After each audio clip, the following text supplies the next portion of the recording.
Hello, I'm Chris Wilson, a freelancer, and this is getting more done by doing less. A little background, I'm a procrastinator, which means I pretty much sort of head off on tangents. There's a fantastic talk by Tim Urban on procrastination that's well worth spending sort of 10 minutes having a look at. He suggests that everybody has this rational decision maker, but that the procrastinator also has an instant gratification monkey, which is that thing there. And that monkey's constantly sort of trying to steer me off and make me do things that are a little more fun or have no real benefit. So the developer part of me will sort of use abstraction to break down a problem, reduce its complexity, and create an efficient solution. So in developer mode, we can look at a problem, and for the given context, come up with the solution that works. The procrastinator sort of sees things a bit differently. Like, immediately, what colour should something be? Is there a font that works best for that colour? More research on Google. Who created the font? Did they die before or after Billy the Kid? And how did Billy the Kid die? And can ninjas win in a gunfight? From this point, unchecked, I'd have 15 tabs open while simultaneously be watching Back to the Future 3, or lost in the labyrinth of YouTube, working my way through woodworking videos and any number of other things. It's the same reason why I keep buying books on programming Z80, compiler development, and basic games from the 80s. Even though I'm never going to write a compiler, not likely to write any more stuff for the Spectrum, although I might start doing some of the basic stuff. So this talk's really about handling the monkey for me, but some of the things that I've discovered while sort of trying to keep my procrastination in check. I see procrastination as being the creative part of my brain, sort of trying to get out. I like solving problems, but then the actual sort of finishing and tidying up and putting it all in a neat package somewhere gets lost. I'll look at an app, and I've already played in my head to the end of the app, discover there's nothing so particularly new or exciting, so go sideways and try and find something to hook into it to make it more interesting. The problem is it doesn't really pay the bills being a procrastinator, so I've learnt to manage it. I try and find things that satisfy the procrastinator part of me, but might solve a problem in the future. I do it in my own time, I don't do this in the client's time. And for every success I've had in one direction, whether it's building things, somebody's phone's good. Whether it's building something or writing code or trying to join bits of applications together, I've got a backlist of projects that have never been finished. The handwriting clock, the Sherbet Wii remote marker, set of Java eyes. It's not my phone. The 8x8x8 cube, I soldered 512 LEDs together. For me, the exciting bit about this was trying to find a way of getting these grids perfect. I worked with a friend of mine who printed a 3D thing. That for me was the interesting thing. And now I've just got these things sat there, not joined together. And a mini soda station in Star Wars styling. So this isn't a talk about procrastination, but some of the stuff I'll cover is stuff that I've discovered while trying to manage it, and some stuff is a result of it. This for me is every time I sort of spot myself getting to the end of the day thinking I've not done anything, or the end of the week thinking I've spent all week working, but what have I actually done? I use this tool. This was done by a guy called Dave Sear about 10 years ago, and it's basically a sheet. Looks like this. Now, the explanation for how you use this is on his site, but in short, what you do is the emergent task timer. As you're working through the day, you write tasks in as they occur. So it would be a case of, if I'm working for Acme Design, I start on the job I'm doing, and I start filling in sort of the boxes.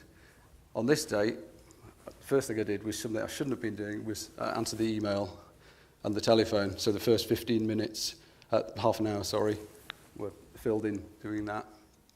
And as these tasks come up, and as you just do them without thinking, you note what you're doing. If you didn't spend a full 15 minutes, you just strike a line through it.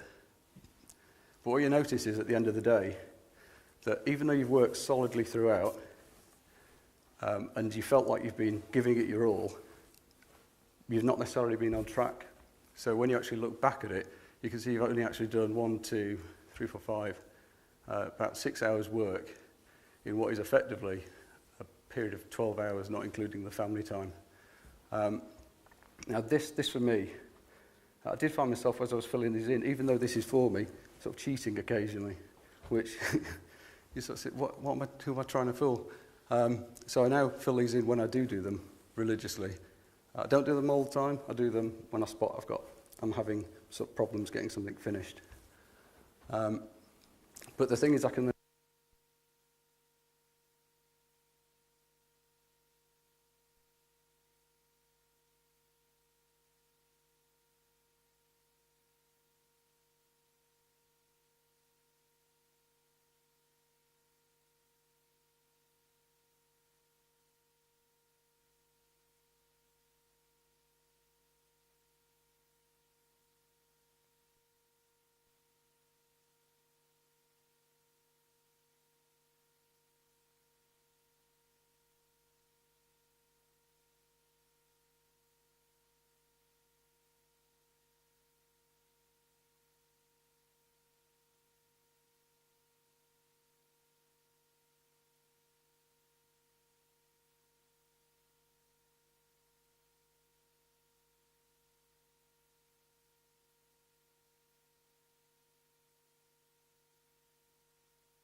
Hello? Better. Is that your phone, by the way? And I get some sleep. And probably the biggest one is I've ditched Interface Builder. Because source control, trying to select stuff. And what it also does is it forces me now to have the design process as a separate thing and not try and wing it in Interface Builder. So the Pomodoro technique I just mentioned before is very simple. Split your tasks into 25-minute sections. Have a timer, a kitchen timer or a timer that goes off every 25 minutes. Have a 5-minute break. After 4 of these, have a half an hour break. That's all it is. It's very simple, but it does work. It's particularly relevant for the procrastinator. Although I wouldn't actually use a physical kitchen timer, because if you've actually had one of those sat next to you ticking, it just tick, tick, tick, tick, tick, tick, tick. No, leave it. There's plenty of apps. I've got one sort of running at the top that times down and tells me what I've actually done at the end of the day. And again, it sounds obvious, but you know when you sort of see these sort of things, that set a deadline earlier than the actual deadline and hit that. So tools are things we use to sort of perform jobs, and this is where I tend to save quite a lot of time. You don't have to build them from scratch. Adobe, Microsoft and Google have nicely put scripting and macros and things into their apps, so we can sort of start off with something we don't have to start from scratch. If we do have to start from scratch, consider writing it as a command line version first and then putting a GUI over the top. And consider why you're making the tool.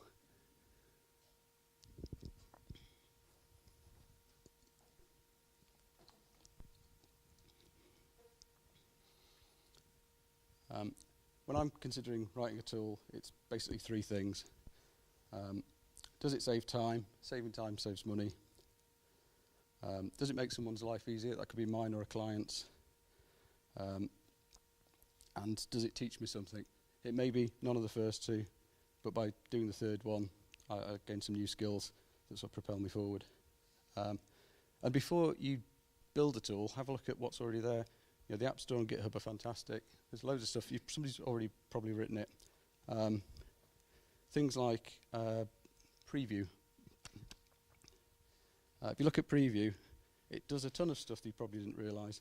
I can select an image out of Keynote, copy it to the clipboard. If you've got Preview open, Command-N will paste it directly in there, and then you can save it outside. You don't need to be exporting them or doing anything else. And Apple hides a lot of stuff under the Option key, which we all know. You hold the Option key down and press anything, notifications in the top, it'll disable them. And sometimes it's better to jump in, give it a try, but be prepared to throw it away. Don't get caught in which of these things is going to be better. And again, this is where Pomodoro comes in useful. Set yourself 2 sessions to have a go at a problem. If you can do it, great. If you can't, just chuck it away. So I've built quite a number of tools. This was one. This is just a really quick, simple workflow, throwing things together that already exists. And this basically reduces my exposure to the internet.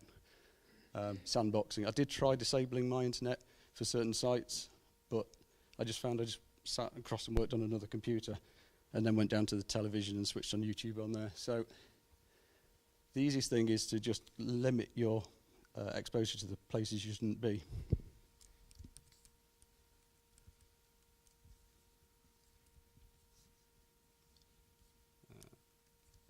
So what the quick links is, and I've got this sort of on in an article, so which actually shows how it all works and how to pull it together. But the idea is every time I open up a Chrome tab, it opens up with a Markdown document that's on my local machine under source control. So within there, I can quickly add to that document using a key combo. I can add stuff in. It appears in my Chrome tab. So every time I need to open a new Chrome tab, it's there. There's common things I use, common shortcuts. If I'm working for a particular client that week, I'll cut and paste my stuff in there. Nothing clever, no automated scripts for that. But every link to staging live is straight there within that tab. I don't end up going elsewhere to YouTube. A lot of these things rely on the command line. So keeping shortcuts, keyboard shortcuts, great on the command line. Most of the best stuff's accessed via the command line. When somebody sticks a UI on top of like a command line app, they're effectively deciding how they want you to use the tool, and you find that there's quite a lot of stuff going on under quite a lot of well-known apps where you can actually get a lot more sort of functionality that you don't even realise is built in. Every time I open my shell, I have it open to my repos in that sort of run command, which again saves time, saves me going elsewhere. I've built quite a lot of tools on things like Word and Excel and stuff like this. It's great for complicated or error-prone things like manifests,plists, and more importantly, it means I can work with Windows users without having to sort of build tools for the PC. I don't have to open Visual Studio. So Excel allows me to create things like, because it comes with a free macro-based language, Visual Basic for applications. So I've had clients in the past that have needed things like this producing. They don't want to be typing that in. Nobody wants to be typing that in. There are tools to create this sort of stuff, but they're usually quite complicated as well. What the client really wants to see a lot of the time is something like this. So they fill this in. They can have their own extra content. They can have non-SCORM specific stuff in there. We decide what the macro does, and up at the top, the generate button that we've added will then just splodge out that. And it's just a case of opening up the Visual Basic editor if you've got a copy of Excel on a PC, and typing VBA, which, although painful, is a lot less painful than having to constantly do stuff for your client. Generating a plist as well. I don't want sort of people. I tend to use plists quite a lot, and JSON, but if I'm working with a client on a PC who doesn't have Xcode, again, I'll just create them a simple spreadsheet. I can write extra things like validation, business logic in that spreadsheet so that they're producing nice formatted content. The client doesn't care what the format is. So in this case, this is a bizarre sort of structure that wrote for a client. The column in A is just a set of identifiers they used a bit later.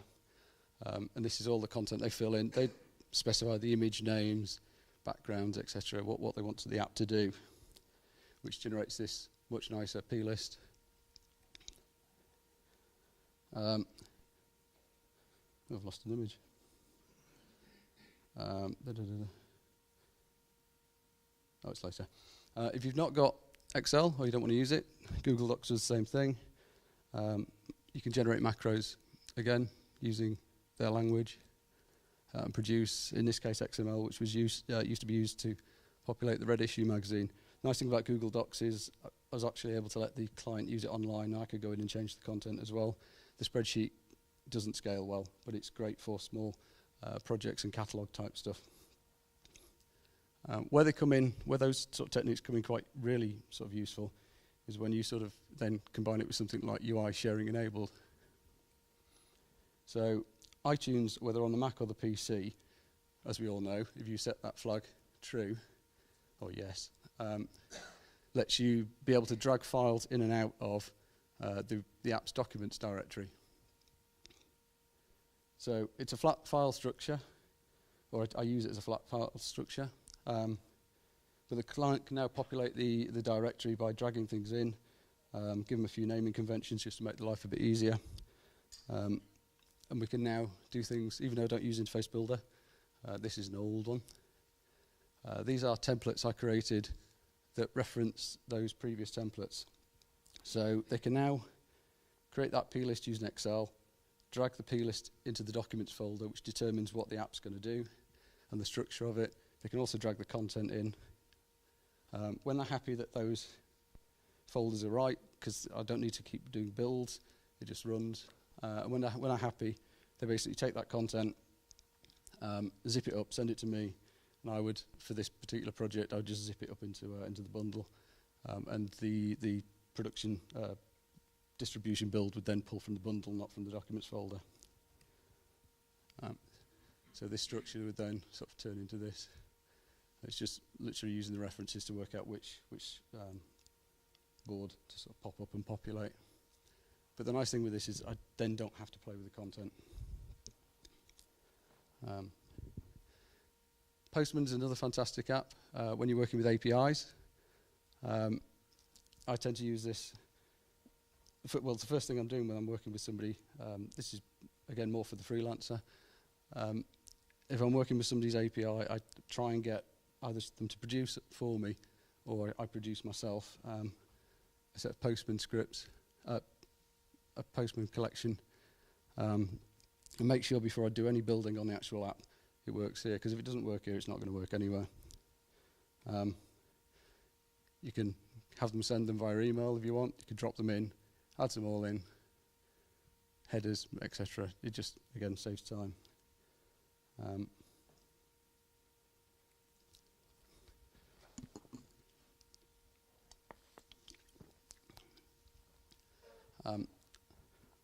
Docker is fantastic. I avoided it for quite a while because it used to use VirtualBox. Now it's just a case of you run it and it works. It's a tool for running applications inside containers. Most of the stuff we now use, some people still don't know about Docker, which is bizarre. But it's basically this idea of containerized software. So you have, it sandboxes your apps. You basically have the apps set up exactly the way you want to, and you know without fear they're not going to break any of the other apps on your machine. So if you're playing with things, if you have the desire all of a sudden to install PHP, and have a play with it. It's not going to mess around with the version of anything that Apple's stuck on your machine or you might have installed for another project. It keeps everything sort of apart. So it's great for tinkering with new technologies, and when you're finished, it's gone. It's the same environment wherever it's run, whether you're running Docker on a PC, out in the wild, on a Mac.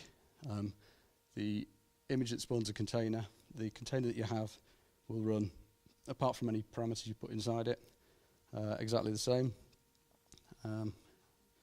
And it just works. Somebody's done the hard work for you. There's a lot of distributions now, a lot of containers actually set up by bodies like the people that do MySQL, PHP. So you can go in and have a look at how they've set them up and actually see how they've set them up themselves. So you can, whereas normally you'd be sort of going through thousands of Stack Overflows trying to work out what bits should be set up like what. So the idea is really, with the way Docker works, is this idea of containers. So it's a bit like previously, before shipping containers. It used to be a case of different lorries, different railway gauges, different boats, ships, etc. If you wanted to get something around the world, you'd have to ship it to one place, then the next, unload it from there, onto the next. And then somebody came up with the idea of a box. And the box, basically, was a standard box that you could put on the same lorry, the same boat, the same whatever. And now all you needed to know was the start and the end destination, and people could route stuff through without all the stuff in between. Now the container and Docker is the software equivalent. It's a package of the environment and the application software all together, so you know it's going to work. Unlike containers, virtual machines are a little heavier. They've got both the kernel and everything else within them, whereas the way Docker runs is it uses a shared kernel, so you can actually fire hundreds of these things up, and it won't sort of bring everything down. Whereas you try and fire up more than 5 virtual machines, you're paying.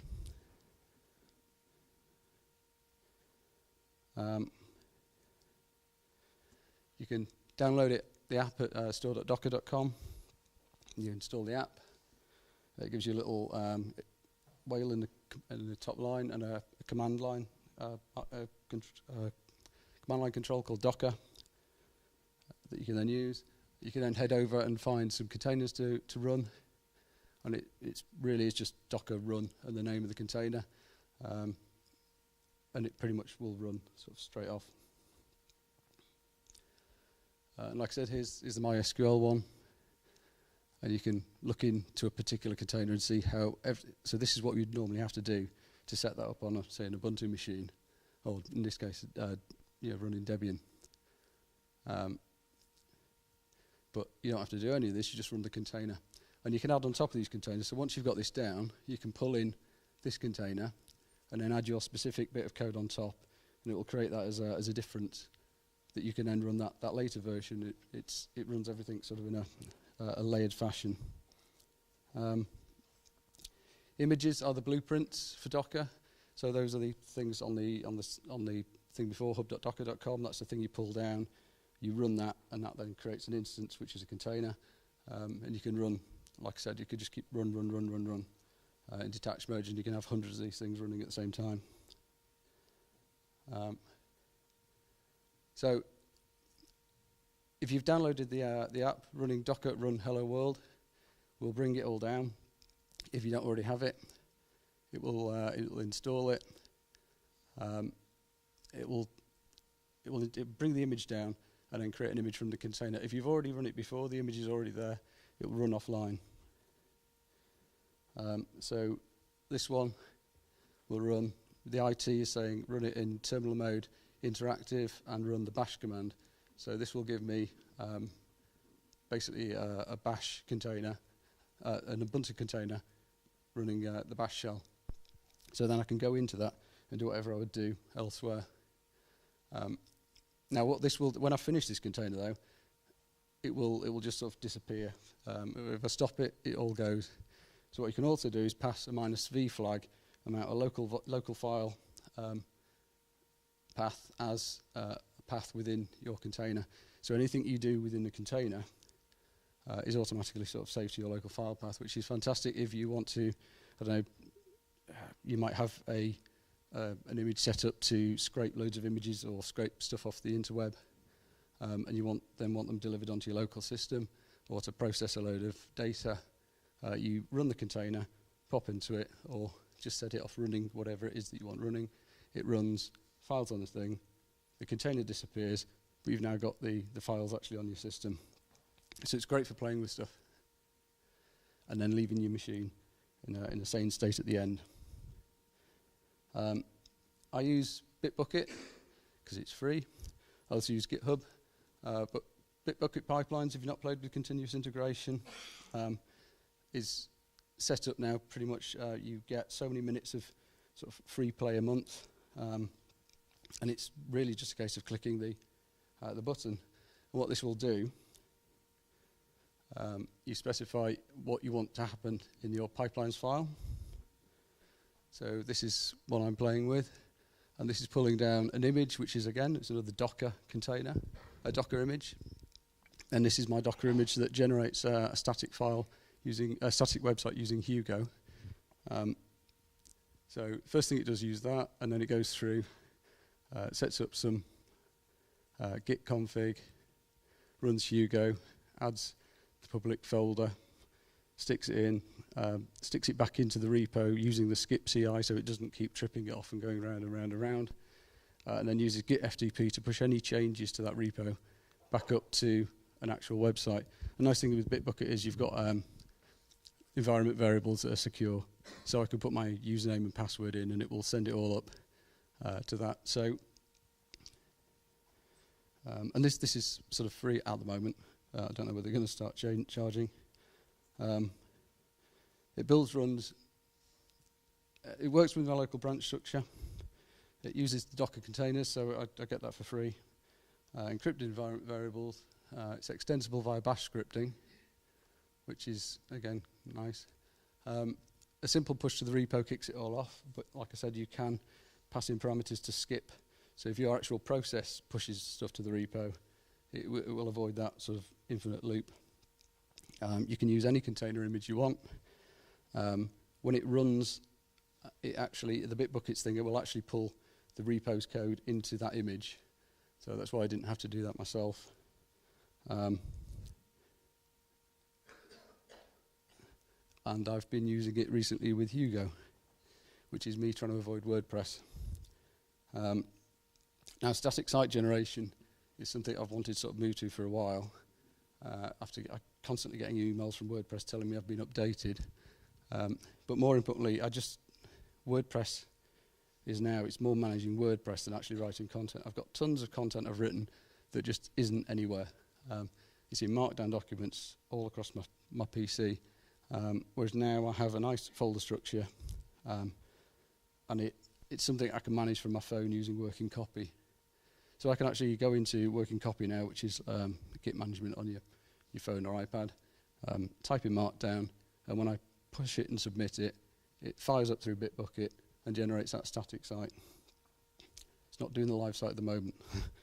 This is the bit I'm working on this week.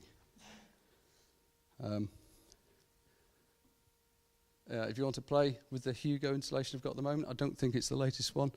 It's a bit of code /test. That's got some of this stuff set up in it to run Hugo. There is actually an article going up. All my articles and demonstrations are actually trapped by my Bitbucket process at the moment. So this is why it's not all quite there yet. But I'll be making the whole repo and the site public, open source at the end. So if you want to build a similar sort of site and manage your content without using WordPress, and you can style it however you want, you should only have to copy a few lines into a Bitbucket repo and point it towards your own sort of content.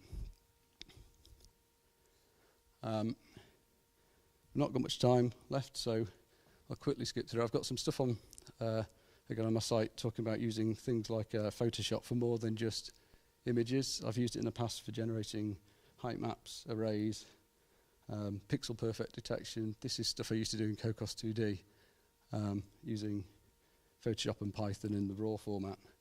But there's plenty of information on there. It's more a case of looking at a tool and not necessarily seeing it as Photoshop, but thinking, I've got a complicated data structure here that's visual. How can I use this to create something that I could use in a different way? Again, more sort of techniques for Photoshop, but they're on the site. And sort of finally, one of the sort of biggest increases in production for me was discovering that sunshine is good. About 4 or 5 years ago, I was going undiagnosed with a whole host of ailments. I saw about 6 doctors, they sent me scans, all sorts of tests. The one thing they didn't do, even though on every note I filled in, occupation programmer, is didn't send me for a vitamin D test. So this took months and months and months to discover. And when they actually did discover it, I was very severely vitamin D deficient. I've been working in a downstairs room away from the sun for a period of about 9 months without any exposure, and I think I've probably been doing that for about 3 or 4 years, really. They put me on a high vitamin D diet. It took about 9 months, but it's a weird set of... it's quite hard to explain. It just feels like you're constantly ill and not productive and slow and fatigued all the time. Everything aches. I remember particularly I cracked a rib on a space hopper in my kids' school race, and it took like 6 or 7 weeks to heal up. That had never happened before. So yep, if you spot the signs, definitely have a look at this. And finally, it's not just code and sort of playing. I tend to sort of try and combine everything. At the moment, I'm trying to lose weight, and I like playing guitar. But every time I pick the guitar up, my wife decides that I'm not doing anything and calls me down to clean the kitchen, even though I've got a dishwasher now. So I've tried to combine the two, so she knows that when I'm exercising, I'm actually playing guitar. When I'm playing guitar, I'm exercising.